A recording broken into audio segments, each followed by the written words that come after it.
যুব সমাজকে মাদক মুক্ত করতে আর ক্রীড়ার উন্নয়নে বান্দরবানে অনুষ্ঠিত হয়ে গেল নৌকা বাইচ প্রতিযোগিতা। সকালে বান্দরবানের সাঙ্গু নদীতে সম্মিলিত ক্রীড়া পরিষদের উৎসবমুখর এই আয়োজন দেখতে নদীর তীরে ভিড় করে হাজারো মানুষ। দীর্ঘদিন পর নৌকা বাইচ প্রতিযোগিতায় অংশগ্রহণ করতে পেরে অংশগ্রহণকারীরা আর এমন আয়োজন করতে পারায় উচ্ছ্বসিত আয়োজককারীরা। বান্দরবানে অনেক বছর পরে সাঙ্গু নদীতে নৌকা বাইচ প্রতিযোগিতা অনুষ্ঠিত হচ্ছে। এখানে সবাই আমরা উপস্থিত আছি, বাচ্চা সহ দেখতে আসছি, দেখে অনেক ভালো লাগলো। হয়তো এই প্রজন্মের ছেলে মেয়ে তারা হয়তো নৌকা বাইচ কি জিনিস জানে না। আমরা চাচ্ছি পুরানো ঐতিহ্যটাকে এই বান্দরবানের মধ্য দিয়ে সারা বিশ্বে, সারা বাংলাদেশে এই নৌকার বাইচের ঐতিহ্যটা আবার নতুনভাবে ফিরে আসার জন্য 8জন দল প্রত্যেক বছরই আমাদের এই নৌকা বাইচ প্রতিযোগিতা হোক, আমরা খুব খুশি, আমরা জিতবই।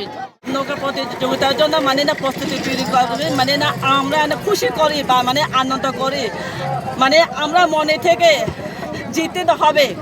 এই ক্রীড়া মেলাটা 7 দিন ব্যাপী হচ্ছে বান্দরবানে। অনেকদিন পর আমরা এই ধরনের উদ্যোগ নিয়েছি, প্রায় দীর্ঘ 20 বছর পর আমরা এই ধরনের উদ্যোগ নিয়েছি। এখানে প্রায় 12টি ইভেন্ট অনুষ্ঠিত হবে আমাদের এই সম্মিলিত ক্রীড়া পরিবারের উদ্যোগে।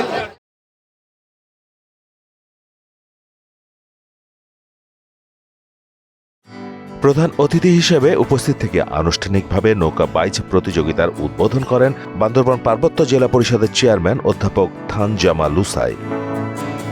এ সময় পুরুষের 11টি দল ও নারীদের 8টি সুসজ্জিত দল বিভিন্ন বাহারি নৌকা নিয়ে আর সুসজ্জিত পোশাক পরিধান করে উজানিপাড়া সাঙ্গু নদীর ঘাট থেকে প্রতিযোগিতা শুরু করে আর শেষে মারমা বাজার খেয়া ঘাটে সমাপনী পয়েন্টে গিয়ে পৌঁছে।